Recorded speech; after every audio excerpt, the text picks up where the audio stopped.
The Shadow Throne, Chapter 25.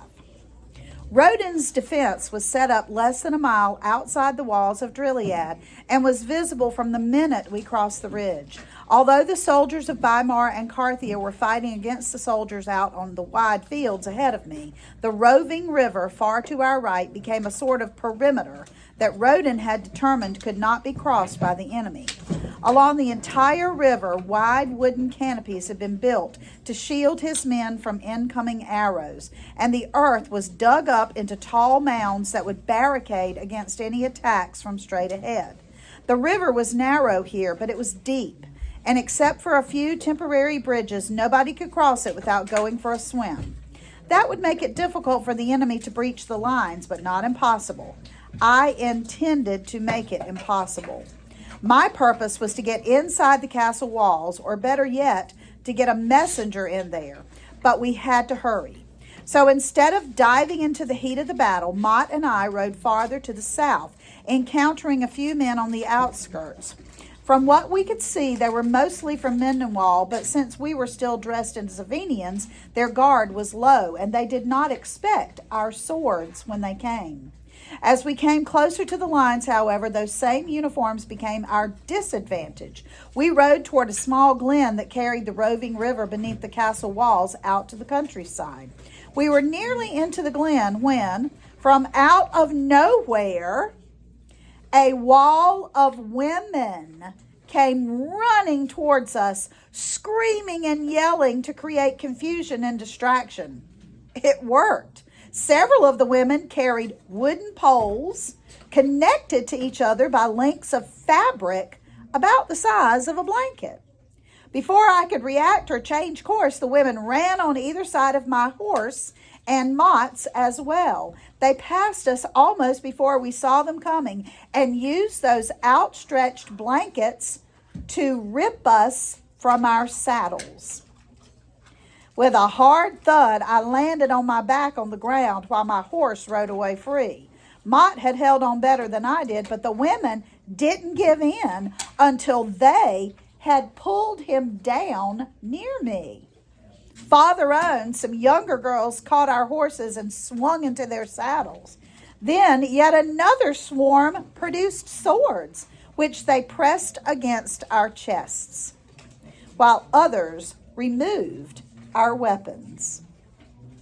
We had been overcome by the mothers and daughters of Carthia, and nicely so. Perhaps they should have been my commanders, I thought.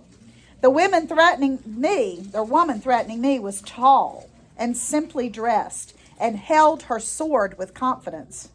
"Invaders of our country, we sentence you to death under the name of King Jaron of Carthia. Have you any last words?" "Yes, I do, actually." I stripped off the helmet I wore so that she might see me better. "Before using that sword, you should know that my name is King Jaron of Carthia." She reacted with a gasp and widening eyes, signs that she recognized me, and praised the saints that she did. Begging for forgiveness, she removed the weapon from my chest and fell to her knees, as did all the others there. Mott came over and helped me back to my feet. Then I asked the women to rise. The one who had addressed me before said her name was Dawn.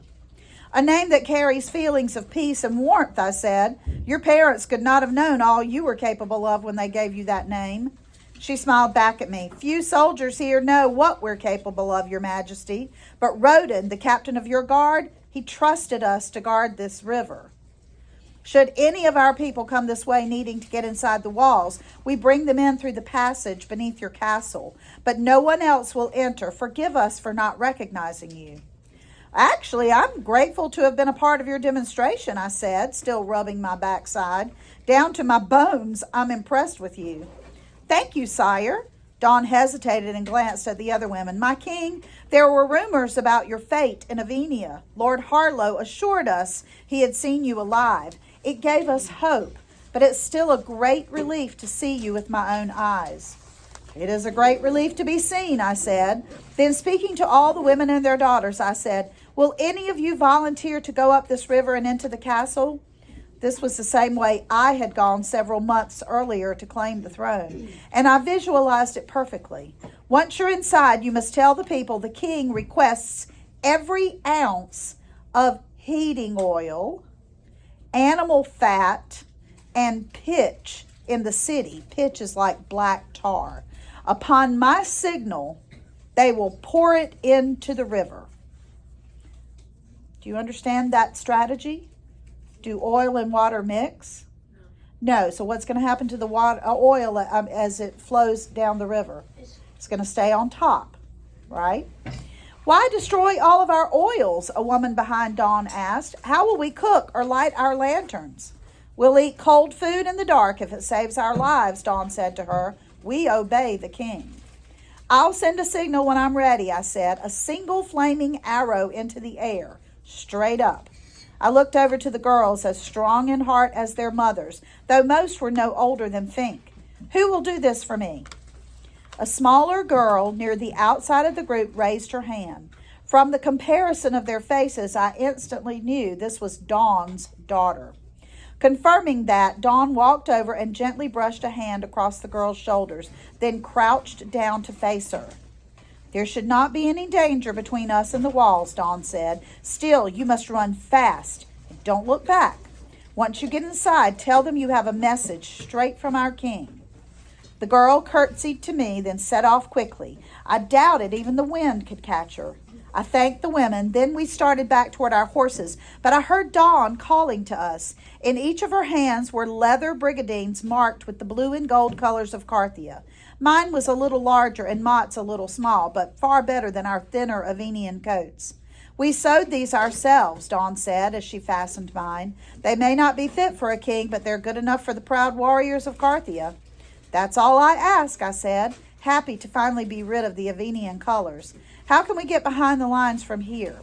Dawn explained our best possible route, and Mott and I rode that way. Though it took us back amidst the fighting, Mott stayed ahead of me through most of it, protecting me with the might of several men. I did my part, but he had been right before. I often needed both hands on my sword and felt tired sooner than I should have. I vowed that it would not be necessary in the next battle. I couldn't guess at the numbers Mendenwall had here, but as far as I could tell, Avenia was nowhere to be found. Thankfully, Carthia was assisted by a long number of men from Weimar. Amarinda had told me once that there were armies were cavalry, but I hadn't appreciated their skills until seeing them in battle. A Weimarian soldier ahead of me fought both to his left and his right as needed, and used his horse to fight forward. They acted as one, with the horse seeming to know instinctively what its master required. My skills weren't half so polished, and I promised myself that after the war, I would seek out the Weimarians for training. Mott shouted to the Weimarian soldier that he was here with me, and that we needed his help to get behind the lines. He turned to us. Your captain has already called for a retreat behind those lines. The bridges across the trenches will be removed soon, and Mendenwall won't be far behind. Show us the way, I asked. I can, but it won't do much good. We'll be overrun before this night is over. No, I assured him, we won't. He pushed forward, and with Mott's help and mine, we cut a path toward the lines. Though I saw great courage in my men, the war itself was nothing but ugliness and horror. I resolved again to end it as soon as possible. We were permitted through the lines where the men were being organized for their next round in battle. Our numbers were falling, and it wasn't hard to see that if they were sent out again, most of them would not return.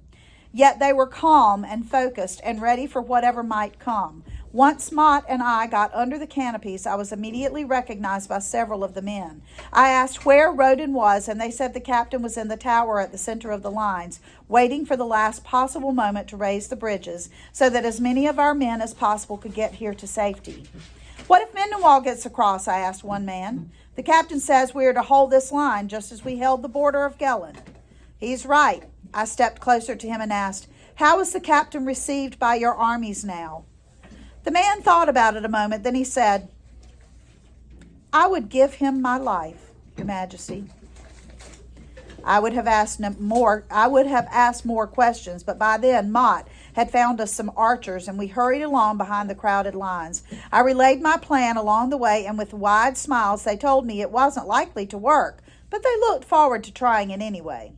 Word spread quickly that I had come, and a man approached me and said Captain Roden wondered if I had orders for him. I asked, "How long do you think before Mendenwall is at our lines?" "They've fallen back to regroup, sire. We'll hold them off with our trebuchets and archers, but that won't work for long. We expect them within the hour." Do you know what a trebuchet is? You're going to read about that next week in the social studies slide, but it's like a medieval war weapon where it's like a catapult that like pitches rocks, big boulders. "Then tell the captain to keep our men inside these lines." "But if we wait, let's do that. Let's wait." He was confused, but still bowed to me and then hurried away. Mott only smiled. He knew what I had in mind. Throughout the following hour, we watched, waiting for Mendenwall to come, and so they did. In the fading light, we heard them long before we saw the tips of their helmets or wave of their colors. Oh, by the way, trebuchet is spelled like tree bucket, Trebucket, but it's a French word, so you pronounce it trebuchet. Mendenwall marched in lines and in perfect unison. They were coming for us, and they were coming quickly. It was impossible to know how many men they had left, except that the noise of their march was growing. Their advance was held together by the beat of drummers at the rear. Each roll of the drums pushed the battle nearer. Their drums grew louder, bolder. The message in the rhythm was clear. They would be here soon and were bringing our defeat. The men near me stood on restless legs, and some even looked around as if wondering where we'd retreat to once Mendenwall came. I even overheard one comment that we'd be best to run to the castle now and fight from there. But by then, the rhythm of the approaching march had also reminded me of an old Carthian anthem. What's an anthem? Like a Song. Likely, many of my soldiers' mothers had sung it to them while they were young, as my mother had to me. I climbed a ladder to gain some height above the group, and then I started singing. Here are the words. "Let the winds blow, lad. Let fall the deep snow. Let the stars fall, lad. We'll answer the call." Others started joining me in singing, and suddenly the drum beats that had seemed so threatening now strengthened us. More words. "Let the dark come, lad. Ask not where it's from. After the fight, lad, we'll see the morning light." Everyone continued singing, even when I turned away to watch the armies approach. When I thought the time was right, I asked an archer to send a flaming arrow straight into the air. Whatever Mendenwall brought to us next, this fight was not over yet.